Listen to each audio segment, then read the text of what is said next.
සුබ දවසක් කියලා පිළිගන්නවා. ඉතින් ඔයාලා හැමෝම අදත් SLදන වයිට් ලයිට් කියන YouTube channel එකේ ගෙන අලුත් වීඩියෝ එකට.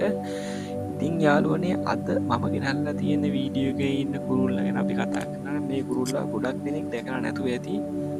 මෙයා ගොඩක් වෙලාවට අපිට දකින්න පුළුවන් වෙනවා පහතරට තැනිතලා බිම් වල සහ මධ්‍යම කඳුකරේ පහළ කඳු පන්ති වල.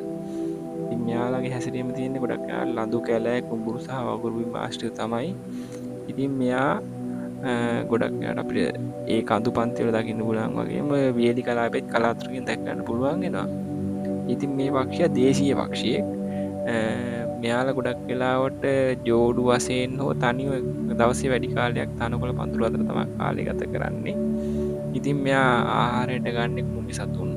ඉතින් කෘමි සතුන් ආහාරයට ගන්න මේ කුඩා පක්ෂියා සාමාන්‍ය වසර පුරාම අභිජනනය යෙදෙනවා. ඉතින් මෙයාගේ අභිජනන කාල සීමාවක් නෑ. මෙයා මේ වසර පුරාව මුළුල්ලේදීම අභිජනන කටයුතු කළ යෙදෙන පක්ෂියෙක් හැටියට තමයි සලකන්නේ. ඉතින් මෙයාගේ කූඩුව ගැන මෙයා නිර්මාණය මෙයා කූඩු කරන නිර්මාණය කරන්නේ පඬ රැල් වලින් කියලා තමයි සඳහන් වෙන්නේ. මෙයා තනකොළ පඳුරක් හෝ මිටි පඳුරක් සාමාන්‍ය පොළොව මට්ටමට කිට්ටු පඳුරු වල තමයි කූඩු තනනවා කියන්නේ. වගුරු බිමක් වගේ වුණොත් වගුරු බිමක් ආශ්‍රිතව වුණොත් අඩියක් අඩි 3ක් වගේ ප්‍රමාණයක ස්ථානයක තමයි කූඩු නිර්මාණය කරන්නේ. ඉතින් මෙයා එකවරකට බිත්තර 3ක් 5ක් වගේ ප්‍රමාණයක් දමනවා. ඉතින් මේ කුරුල්ලගේ නම අපි සඳහන් කරොත් මෙයාගේ නම තියෙන්නේ බැම සුදු හම්බු කුරුල්ල. බැම සුදු හම්බු කුරුල්ල කියලා කියන. ඒ වගේම මෙයාට සරල පිනියා කියලා කියනවා. ඉතින් මේ නම අද සමහර විට අද මහපු කට්ටියත් ඇති.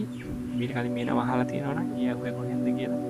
ඒ වගේම මේ කුරුල්ල මීට කලින් දැකලා තියෙනවා නම් දැක්කේ කොහෙද කියලා පහලින් කමෙන්ට් කරන්න කියලා මතක් කරනවා. ඉතින් ඔයාලගේ කමෙන්ට් එක මට ගොඩක් වටිනවා. ඉතින් පහලින් කමෙන්ට් කරන්න වීඩියෝ එක හොඳ නම් තව කෙනෙක්ට බලන්න ෂෙයා කරන්න කියලා මතක් කරනවා. එහෙනම් ඉතින් අදට ගිහින් එන්න අලුත් වීඩියෝ එකකින් අපි ආයෙ හම්බෙමු. සියලු දෙනාටම සුබ දවසක්.